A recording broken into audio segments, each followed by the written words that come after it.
നമുക്ക് ആരെ അറിയുന്നയാളത്?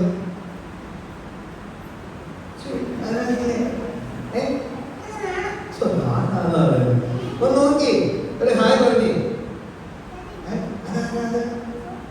ആരാ? അറിയോ? അറിയോ? ആണോ? ആരാ? ജോസഫ് ആണോ? ശരി. ഓക്കെ. അപ്പൊ ജോൺ എവിടെയുള്ള കഥാപാത്രം? ന്യൂ ടെസ്റ്റ്മെന്റ് ആണോ? അപ്പൊ ജോസഫോ? രണ്ടിലും ഉള്ളതാണ്. ശരി. റെഡി. അപ്പൊ നിന്റെ പേരെന്താ? എന്റെ പേര് നിന്റെ പേരെന്താ? വൈറ്റ് ബനിയൻ. എന്റെ പേര് എന്താ? എന്താ? ഓ ഹാരി. ഓ ശരി. ശരി. അപ്പൊ നിന്റെ പേരെന്താ? ആരെയാ നിനക്ക് അറിയുന്നേ? ആരെയാ അറിയുന്നേ? ശരി. അശ്വന്റെ എവിടെ നിന്നേക്കുന്നത്? കണ്ടിട്ടുണ്ടോ? അശ്വന്റെ സ്കൂളിൽ വന്നിട്ടുണ്ട് അല്ലേ? ഓക്കെ. റെഡി. അപ്പൊ നിന്റെ പേര് പറഞ്ഞു. നിന്റെ പേര്? പേര് എന്താ? പേരെന്താ? പേര് ടിങ്കു എന്നാണ്. എല്ലാവരും ചേർന്ന് ടിങ്കു എന്ന് വിളിച്ചേ. ഉറക്കെ വിളിച്ചേ.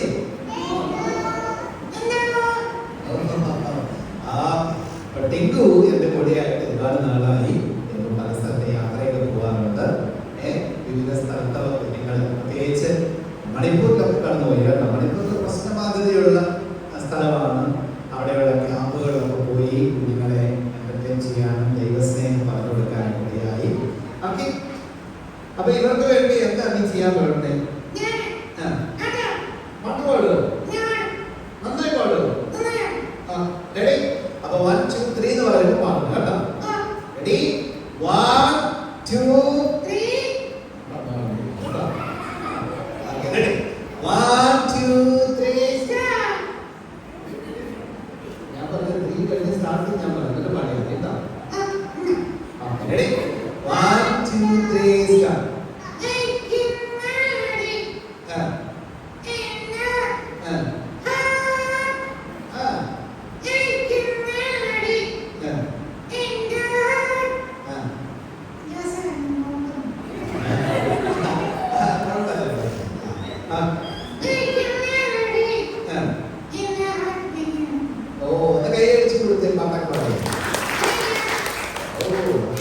നമ്മള് പുത്തൻകാവ് വന്നിരിക്കുകയാണ്. ഇവിടെയുള്ള സൺഡേ സ്കൂൾ കുട്ടികളുടെ പ്രോഗ്രാമൊക്കെ കാണാനും കേൾക്കാനൊക്കെ ആയിട്ട് വന്നത്. അപ്പൊ നീ പ്രോഗ്രാം ശ്രദ്ധിച്ചായിരുന്നോ? ആണോ? ഓക്കെ. എന്തൊക്കെ പ്രോഗ്രാം ഇഷ്ടമായത്? ഭാവന ഇഷ്ടമായെന്ന് പറയുന്നത്. ഓക്കെ. പിന്നെയോ? ആണോ? അവരെന്ത് പ്രോഗ്രാമാണ് ചെയ്തേ?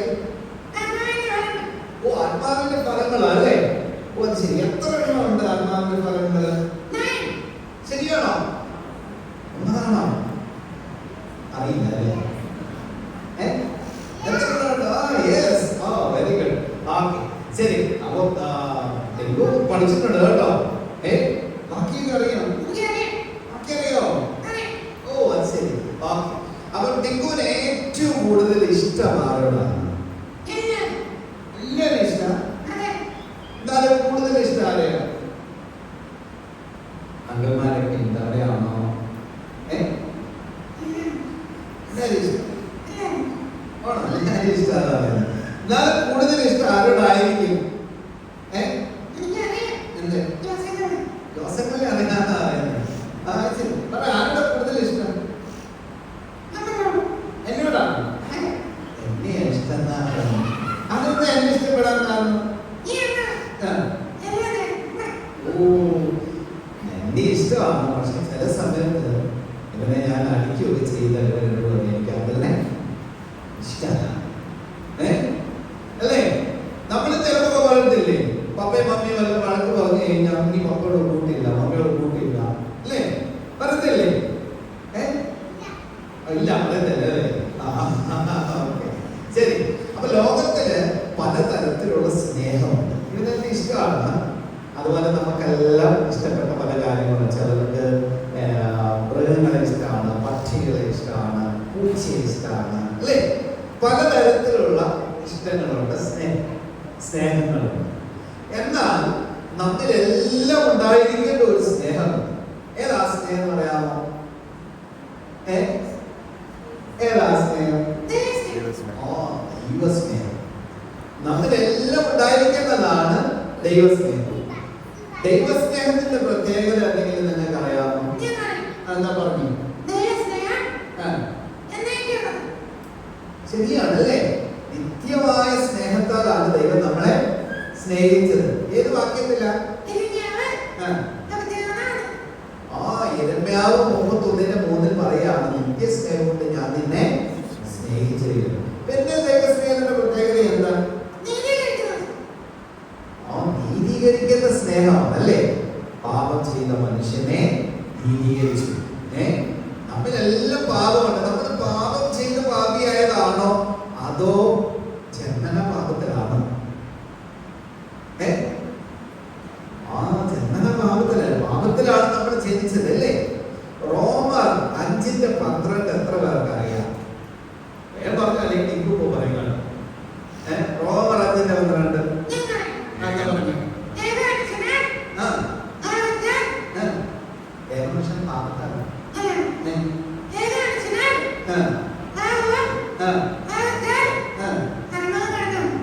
ശരിയാണോ? ആണോ? ആ ഏക മനുഷ്യനാണ് പാപവും. പാപം മൂലം എന്തും വന്നു? മരണം. അപ്പൊ ഈ മരണശിക്ഷയ്ക്ക് നമ്മളെല്ലാം യോഗ്യരായിരുന്നു, അല്ലേ? പാപത്തിന്റെ ശമ്പളം മരണമാണ്. പക്ഷെ നീതിമാനായ ദൈവം നമ്മെ സ്നേഹിച്ചത് ചെയ്തു? മനുഷ്യന്റെ പാപത്തിന് വേണ്ടി താൻ സ്വയം ഏറ്റെടുത്തു. പാപശിക്ഷ ഏറ്റെടുത്ത് മനുഷ്യന്റെ പാപത്തിന് വേണ്ടി മരിച്ചു. അപ്പം ദൈവത്തിന്റെ സ്നേഹം നിത്യമാണ്. ദൈവത്തിന്റെ സ്നേഹം നീതീകരിക്കുന്നതാണ്. പിന്നെ ദൈവത്തിന്റെ സ്നേഹം ഒരു പ്രത്യേകത കൂടെ പറയാം. ഏതാണ്?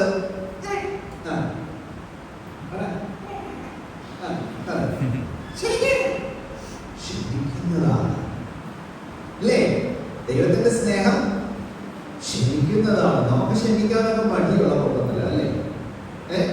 ചിലരോട് നമ്മൾ ക്ഷമിക്കും, നമുക്ക് ഇഷ്ടമുള്ളവരോട്. അല്ലാത്തവരോട് നമ്മൾ ക്ഷമിക്കോ? ക്ഷമിക്കുന്നൊക്കെ പറഞ്ഞാൽ ഉള്ളിൽ എന്തുണ്ടാവും? കൈപ്പറ്റും, അല്ലേ?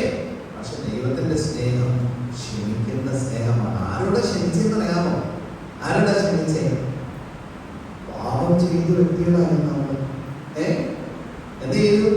ദൈവത്തിന് ഇഷ്ടമില്ലാത്ത കാര്യങ്ങൾ ചെയ്തു, പ്രവർത്തിച്ചു, ചിന്തിച്ചു. എന്നാൽ ദൈവം നമ്മളെ എന്ത് ചെയ്തു?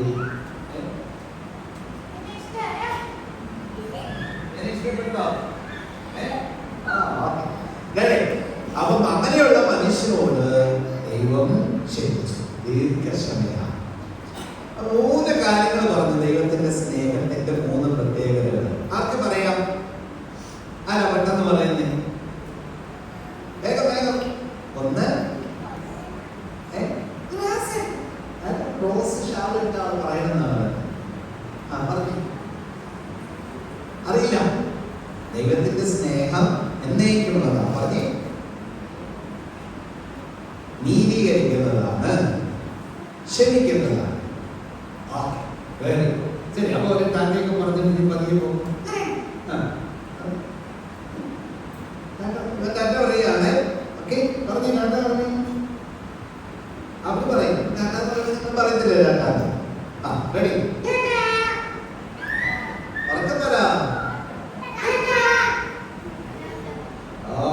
ശരി. അപ്പൊ കുറച്ച് ഉണ്ടാക്കില്ല കേട്ടോ.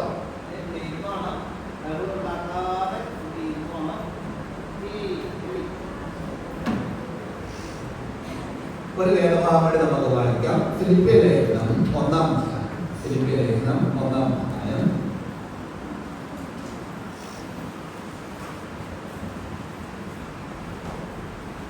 അതിന്റെ 9, 10, 11 വേദഭാഗങ്ങൾ വിശദീകരിക്കുന്നില്ല. അതിന്റെ ഒരു ഔട്ട്ലൈൻ മാത്രം പറഞ്ഞു പോകാമെന്ന് വിചാരിക്കുകയാണ്. ഫിലിപ്പിയർ 1-ന്റെ 9, 10, 11 വേദഭാഗം കാരണം നിങ്ങൾക്ക് വേണ്ടി വായിക്കാം.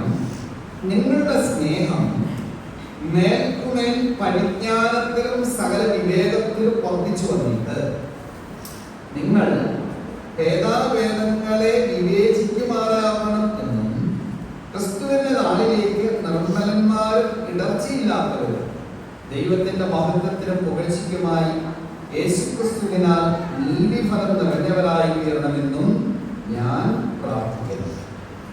നമ്മള് തെങ്ങു വന്നപ്പോൾ സ്നേഹത്തെ കുറിച്ചൊക്കെ പറഞ്ഞു അല്ലെ?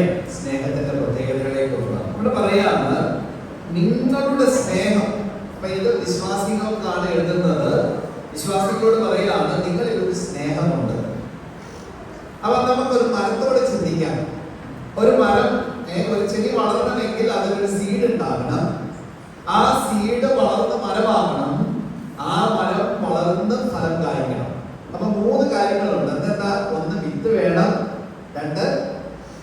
രണ്ടെന്താ അതിന്റെ തടി ഇല്ലേ, മരത്തടി ആവണം. പിന്നെ മൂന്നാമത് എന്ത് ചെയ്യണം? ഫലം കായ്ക്കണം. അപ്പൊ ഇവിടെ പറയാണ് ഇവിടെ ഒരു വിത്ത് ഉണ്ട്. എന്താ വിത്ത് എന്ന് പറയുന്നത്? പറഞ്ഞേ, സ്നേഹം അല്ലേ? നിങ്ങളുടെ സ്നേഹം. അപ്പൊ നിങ്ങളിൽ ലഭിച്ച സ്നേഹം, അതിന്റെ സ്രോതസ് എവിടെയാണ്? 1 യോഹന്നാൻ 3-ാം അധ്യായത്തിലേക്ക് കടന്നു വരുമ്പോൾ ദൈവം സ്നേഹമാകുന്നു. അപ്പം സ്നേഹത്തിന്റെ ഉറവിടം ആരാണ്? ദൈവമാണ്. അപ്പൊ ദൈവത്തിൽ നിന്നുള്ള സ്നേഹം നമ്മുടെ ഹൃദയങ്ങളിൽ ലഭിക്കണം. എങ്ങനെയാണ് ദൈവത്തിന്റെ സ്നേഹം കിട്ടുക? ദൈവത്തെ അറിയുന്നതിലൂടെ, യേശുക്രിസ്തുവിനെ അറിയുന്നതിലൂടെയാണ് എന്ത് കിട്ടുന്നത്? ഈ ദൈവസ്നേഹം ലഭിക്കുന്നത്. യേശുക്രിസ്തുവിനെ അറിയുക എന്ന് പറയുന്നത് കർത്താവായ യേശുക്രിസ്തുവിനെ ഹൃദയം കൊണ്ട്, അവൻ ദൈവമാണെന്ന് വിശ്വസിച്ച് ഹൃദയം കൊണ്ട് സ്വീകരിക്കുമ്പോൾ ആ സ്നേഹം നമുക്ക് ലഭിക്കണം. അപ്പോൾ ഈ സ്നേഹത്തെ നാം എന്ത് ചെയ്യണമെന്നാണ് പറഞ്ഞത്? മേൽക്കുമേൽ വർദ്ധിപ്പിച്ച് കൊണ്ടുവരണം. നിങ്ങളിലുള്ള സ്നേഹത്തെ, ക്രിസ്തുവിലൂടെ ലഭിച്ച സ്നേഹത്തെ മേൽക്കുമേൽ വർദ്ധിപ്പിക്കണം. ഇവിടെ വന്ന കുഞ്ഞുങ്ങളോട് ഞാൻ പറയട്ടെ, നിങ്ങളുടെ ജീവിതത്തിൽ നിങ്ങളുടെ മാതാപിതാക്കൾ പകർന്നു തന്നൊരു സ്നേഹമുണ്ട്. നിങ്ങളുടെ ടീച്ചേഴ്സ് പകർന്നു തന്നൊരു സ്നേഹമുണ്ട്. നമ്മുടെ സമൂഹം പകർന്നു തന്നൊരു സ്നേഹമുണ്ട്. പക്ഷെ ആ സ്നേഹം നിലനിൽക്കുന്നതല്ല, ആ സ്നേഹം ക്ഷമിക്കുന്നതല്ല, ആ സ്നേഹം നീതീകരിക്കുന്നതല്ല. ക്ഷമിക്കുന്ന, നീതീകരിക്കുന്ന എന്നേക്കുമുള്ള സ്നേഹം ദൈവത്തിൽ നിന്നും നമുക്ക് കിട്ടണം. ആ വ്യക്തി ദൈവത്തിൽ നിന്ന് കിട്ടുവാൻ കർത്താവായ യേശുക്രിസ്തുവിനെ നമ്മുടെ ഹൃദയത്തിൽ എന്ത് ചെയ്യണം? സ്വീകരിക്കണം. അല്ലാതെ ഈ സ്നേഹം നിങ്ങൾക്ക് കിട്ടില്ല. നിങ്ങളുടെ പപ്പയും മമ്മിയും വിശ്വാസി ആയതുകൊണ്ട് ഈ സ്നേഹം കിട്ടത്തില്ല. നമ്മൾ സൺഡേ സ്കൂൾ ആക്റ്റീവ് മെമ്പർ ആയതുകൊണ്ട് സ്നേഹം കിട്ടത്തില്ല. വ്യക്തിപരമായ നിങ്ങളുടെ ജീവിതത്തിൽ യേശുക്രിസ്തുവിനെ സ്വന്തം കർത്താവും രക്ഷിതാവുമായി സ്വീകരിക്കുന്നതിലൂടെയാണ് കിട്ടുക ഈ സ്നേഹം എന്ന വിത്ത് കിട്ടുക. ഇനി വിത്ത് കിട്ടിയ കുഞ്ഞുങ്ങളുണ്ട്, മാതാപിതാക്കളുണ്ട്. പ്രിയമുള്ളവരെ, ദൈവം നമ്മെ കുറിച്ച് ആഗ്രഹിക്കുന്നത് നാം ആ സ്നേഹത്തെ വർദ്ധിപ്പിച്ചു കൊണ്ടുവരണം. എങ്ങനെ വർദ്ധിപ്പിച്ചു കൊണ്ടുവരണം? പരിജ്ഞാനത്തിലും സകല വിവേകത്തിലും. പരിജ്ഞാനവും വിവേകവും നമുക്ക് എങ്ങനെ കിട്ടുക? ദൈവവചന പഠനത്തിലൂടെയാണ്. ഈ സ്നേഹത്തെ വർദ്ധിപ്പിക്കാൻ വളം എന്താ? ദൈവവചനം വായിക്കുക, ധ്യാനിക്കുക. മോളെയോ ഞാൻ ദൈവത്തെ സ്തുതിക്കുന്നു.